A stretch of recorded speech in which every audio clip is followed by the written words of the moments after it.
This channel does not promote any violent, harmful, or illegal activities. All content provided by this channel is meant for an educational purpose only. এবার একটু দেশের রাজনীতির দিকে নজর রাখা যাক। উপরাষ্ট্রপতি পদ থেকে ধনখড়ের ইস্তফাপত্র গ্রহণ করলেন রাষ্ট্রপতি। সোশ্যাল মিডিয়ায় ধনখড়ের সুস্বাস্থ্য কামনা করে পোস্ট করেছেন প্রধানমন্ত্রী নরেন্দ্র মোদী। উপরাষ্ট্রপতি সহ নানা ভূমিকায় দেশ সেবা করার সুযোগ পেয়েছেন ধনখড়। তার সুস্বাস্থ্য কামনা করে লিখেছেন নরেন্দ্র মোদী।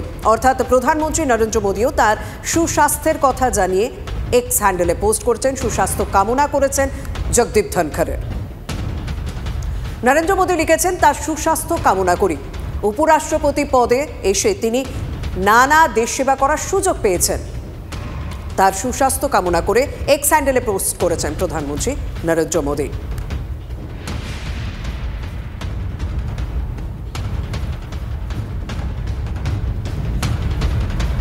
ভারতের উপরাষ্ট্রপতি সহ নানা ভূমিকায় দেখতে সেবা করার সুযোগ পেয়েছেন জগদীপ ধনখড়। তার সুস্বাস্থ্য কামনা করে এক্স হ্যান্ডেলে পোস্ট করেছেন প্রধানমন্ত্রী নরেন্দ্র মোদী। গতকাল যখন হঠাৎই তিনি রেজিগনেশন দেন এবং আজ সেই রেজিগনেশন গ্রহণ করেন রাষ্ট্রপতি, তারপরই আজ প্রধানমন্ত্রী নরেন্দ্র মোদীর এই এক্স হ্যান্ডেলে পোস্ট। তবে এই মুহূর্তে দাঁড়িয়ে সব থেকে বড় প্রশ্ন যে হঠাৎ কেন ইস্তফা দিলেন জগদীপ ধনখড়। সংসদের দুই কক্ষে রীতিমতো হট্টগোল বিরোধীদের এই একই প্রশ্ন তুলে দফায় দফায় মুলতবি হয়ে যায় এই অধিবেশন। জগদীপ ধনখড়ের হঠাৎ করে এই ইস্তফা ঠিক কী কারণে, সেই প্রশ্ন তুলে দুই কক্ষেই আজ হট্টগোল করেন বিরোধীরা। দফায় দফায় মুলতবি হয়ে যায় বাদল অধিবেশন। माननीय सदस्यगण, ये सदन चर्चा संवाद के लिए, नारेबाजी के लिए नहीं है। आप सदन की मर्यादा को बना करके तख्तियां लेकर मैं अलाउ नहीं करूंगा। सदन की कार्रवाई स्वास्थ्य का खराब हो सकता तो एम्स जैसे बहुत ही बढ़िया हॉस्पिटल है, इसका इलाज हम करवा देंगे। और ऐसी कौन सी बड़ी स्वास्थ्य की मुद्दा है उपराष्ट्रपति का? वो लंबे जंबे जाट है, हट्टे कट्टे सब ठीक ठाक है, मगर ये सरकारी बीमारी है, ये अजीब वायरस भाजपा में घूमती रहती है, तो अब आके इनको भी ऐसी लग गई है। জগদীপ ধনখড় সাহেব তিনি নিজেই হাউসে আরএসএসের পক্ষে খুব ওকালতি করেছেন। অর্থাৎ তিনি আরএসএস দ্বারা পরিচালিত এবং আরএসএসের পরামর্শ এটা করেছেন। এর পেছনে অন্য একটা রাজনৈতিক পরিকল্পনাটা অবশ্যই আছে। নিজেদের মধ্যে অনেক বিরোধ আছে, সেই বিরোধে কীভাবে ওরা পরস্পরের মধ্যে সমঝোতা করবে এই নিয়ে তো ভেতরের ব্যাপার। এখন আরএসএস বনাম বিজেপিরও একটা বিরোধিতা দেখা যাচ্ছে। কেন্দ্র সরকার প্রকৃতপক্ষে সর্বক্ষেত্রেই এখন ব্যর্থ। এই ব্যর্থতাকে ঢাকবার জন্য এই ধরনের অনেক বাহানা, অনেক নাটক। আর জগদীপ ধনখড়ের এই যে হঠাৎ ইস্তফা উপরাষ্ট্রপতি পদ থেকে, এবং সেটা তিনি কারণ কি দর্শিয়েছেন? তিনি কারণ দর্শিয়েছেন যে তার অসুস্থতা, আর এটা নিয়েই আরও জল্পনা জোরদার হয়েছে। আর এখানেই প্রশ্ন, বেশ কয়েকটা প্রশ্ন উঠে আসছে।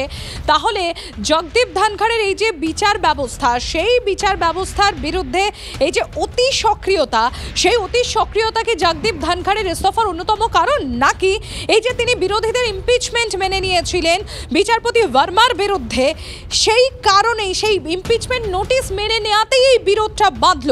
রাজধানীর অলিন্দে এখন এই নিয়ে জোর জল্পনা চলছে। কেন্দ্র যেটা চেয়েছিল যে বিচারপতি ভার্মার বিরুদ্ধে সর্বসম্মতভাবে ইমপিচমেন্ট মোশন আনা হবে, কিন্তু ধনখড় তিনি হঠাৎই ঘোষণা করেন যে বিরোধী বেঞ্চের 50 জন সাংসদের সই করা ইমপিচমেন্ট মোশন পেয়েছেন। ট্রেজারি বেঞ্চের সঙ্গে আলোচনা না করেই বিরোধী পক্ষের মোশন গ্রহণ করায় এদিকে চরম অস্বস্তিতে পড়ে সরকার পক্ষ, এবং তারপরেই উপরাষ্ট্রপতি পদ থেকে হঠাৎ ইস্তফা দেন জগদীপ ধনখড়। আর এই নিয়েই এখন রাজধানীর অলিন্দে চলছে জোর জল্পনা। উপরাষ্ট্রপতি পদ থেকে হঠাৎই ইস্তফা জগদীপ ধনখড়ের, এবং তারপরে কিন্তু বেশ কয়েকটি প্রশ্ন উঠছে। কেন উঠছে সেটা যদি গতকালকে আমরা জগদীপ ধনখড়ের অ্যাক্টিভিটি দেখি, সেখান থেকেই বোঝা যাবে।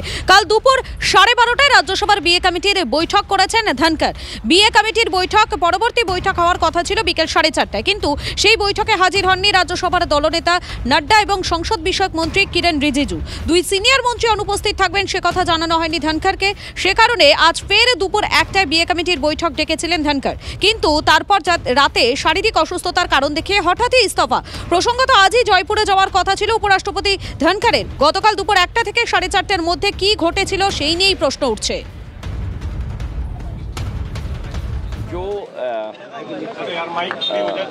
इस्तीफे की बात है, तो जो हम लोगों को जानकारी मिली है स्वास्थ्य को लेकर के, तो इसमें हम लोग क्या बोल सकते हैं, किसी का व्यक्तिगत फैसला है और स्वास्थ्य को लेकर के है, तो क्या राजनीति के मायने निकालें इसमें। এই ব্যাপারটা ওনার ব্যক্তিগত কারণেই উনি দেখিয়েছেন, ওনার শারীরিক অসুস্থতার কারণ দেখিয়েছেন। ভেতরে কি আছে না আছে সেটা আমি বলতে পারবো না, তবে আমি একটু ওনার সঙ্গে কথা বলবো ওনার শারীরিক সুস্থতার ব্যাপারটা নিয়ে। যেহেতু দীর্ঘদিন আমাদের এখানে ছিলেন, ওনার সঙ্গে আমাদের পরিষদীয় রীতিনীতির ব্যাপারে আমাদের অনেক জায়গায় মতের মিল না থাকলেও ব্যক্তিগত স্তরে আমাদের খুব ভালো সম্পর্ক ছিল। 2027 সাল অবধি মেয়াদ ছিল ধানকারের। মেয়াদ শেষের 2 বছর আগেই পদত্যাগ করলেন। 2022 সালের অগস্টে উপরাষ্ট্রপতি পদে নির্বাচিত হন জগদীপ ধনকর। সোমবারও রাজ্যসভার চেয়ারম্যান হিসেবে দায়িত্ব সামলেছেন। সংসদের অধিবেশন চলাকালীন উপরাষ্ট্রপতি তথা রাজ্যসভার চেয়ারম্যানের ইস্তফা ভারতীয় রাজনীতিতে নিঃসন্দেহে নজিরবিহীন একটা ঘটনা। কিন্তু এবার রাজ্যসভা চালানোর যাবতীয় দায়িত্ব ডেপুটি চেয়ারম্যান হরিবংশের উপরে থাকবে। হরিবংশ জেডিইউ সাংসদ। ধনকরের পদত্যাগে অনিবার্য উপরাষ্ট্রপতি নির্বাচন। ধনকরের আকস্মিক ইস্তফায় জোট রাজনীতির অপ্রত্যাশিত জাঁতা কলে মোদী সরকার। জোট রাজনীতির দায়বদ্ধতায় এবার কি নিজের প্রার্থী দাঁড় করাতে পারবে বিজেপি? মানে যেহেতু ডেপুটি চেয়ারম্যান পদ জেডিইউর হাতে আছে, আর সেক্ষেত্রে চন্দ্রবাবু নাইডু দাবিদার হয়ে উঠলে কিভাবে ঘর সামলাবে বিজেপি? তৈরি হচ্ছে জল্পনা। 2 সপ্তাহ আগে জগদীপ ধনকর ঠিক কি বলেছিলেন আপনাদের শোনাবো। I will retire at the right time.